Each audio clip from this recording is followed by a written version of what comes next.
Hello guys, welcome back to my YouTube channel. সবাই কেমন আছেন? আশা করি ভালো আছেন।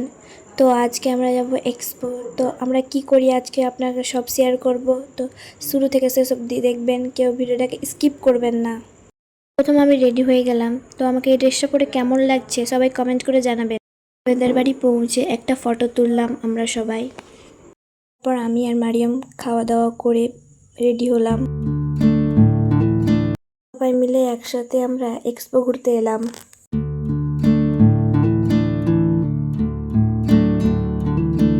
আমি আর মারিয়াম নাগরদোলায় উঠলাম। পরে দোকানে গেলাম, দোকানে গিয়ে জিনিসগুলো দেখলাম। আমাদের এই পছন্দ হয়েছিল এই দুটো ব্রেসলেট, এই দুটো কিনলাম। পর এক্সপো থেকে বেরিয়ে পড়লাম বাড়ি যাওয়ার জন্য। এখান থেকে আমি ব্লগটা শেষ করলাম। যদি এই ব্লগটা ভালো লেগে থাকে লাইক কমেন্ট শেয়ার করে দেবেন। ফেসবুক থেকে দেখে থাকলে ফলো করে দেবেন। ইউটিউব থেকে দেখে থাকলে সাবস্ক্রাইব করে দেবেন। সবাইকে বাই। পরের ব্লগে আবার দেখা হবে।